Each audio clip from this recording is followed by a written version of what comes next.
Here's the opening of the cue, the Turtle Lope, from Finding Nemo by Thomas Newman.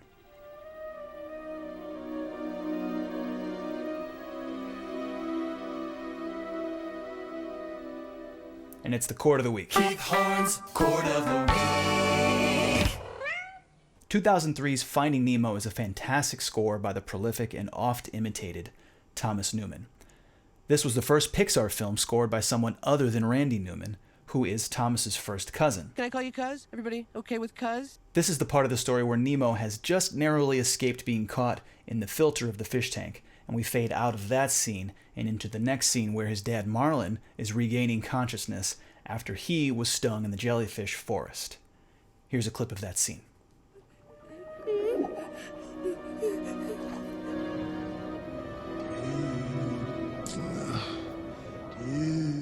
And what Newman writes is a 6-part polychord with B flat major in second inversion over B major also in second inversion. The two triads are a major seventh apart.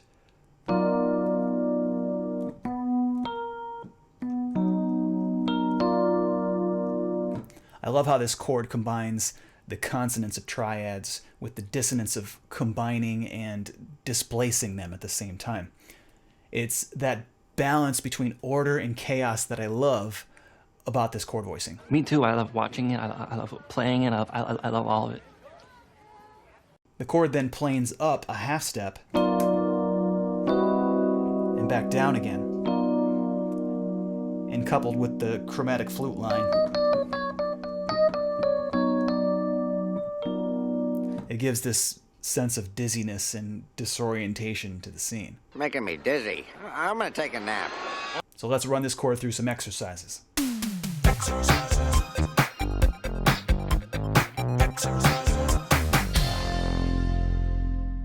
So at the risk of making ourselves dizzy, here's the first exercise, taking the chord and planing it exactly as it is through the plagal cycle, which is the circle of fifths clockwise, like this.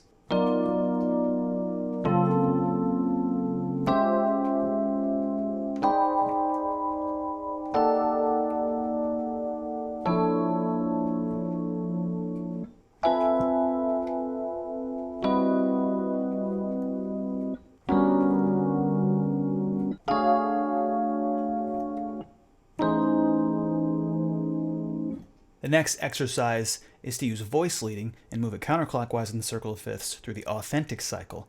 And let's start in C. That'll sound like this. B over C, E over F, A over B flat,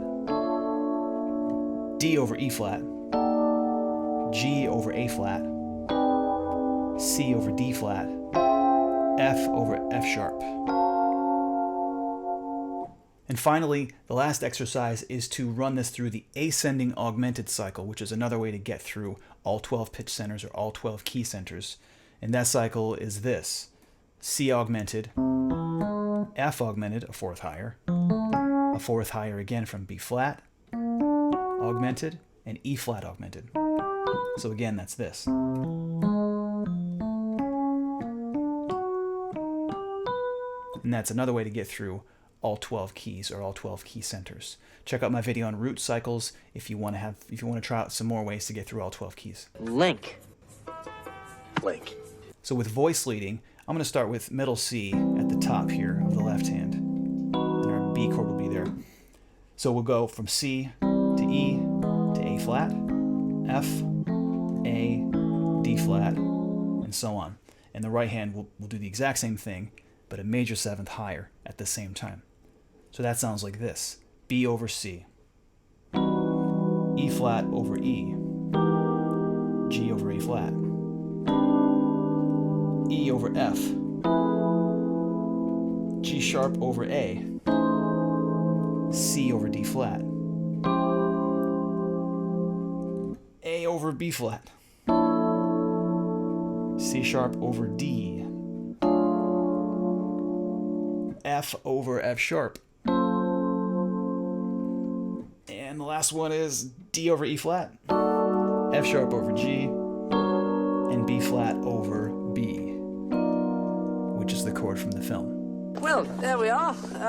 Congratulations. Well done. So that's a few exercises you can do with this chord from Finding Nemo. I am a sucker for rich, adventurous harmony like this, and I'm always excited and delighted when I hear it in such a mainstream context. Complex harmony can add a ton of nuance to a narrative. It can reflect the complexities of characters, the intersection of disparate storylines. It can add a sense of disorientation and confusion to the perspective of the character. That's what this chord does in Finding Nemo. Having said that, I don't necessarily believe that complex chords are any better than simple ones. As composers, I think it's important for us to use the full spectrum of the language, from the simplicity of a single note to the chaos of a complex cluster. That's solid alliteration right there. It gets into the debate of what makes good art and the relationship between the sophistication of the artist's techniques and whether or not that equals higher quality or not. Nerd alert! Nerd alert! But I'll save that for another video. In the meantime, thanks for watching, thanks for listening, and happy practicing. Yeah. Who this? Yo, who this? Yo, who this? Who this?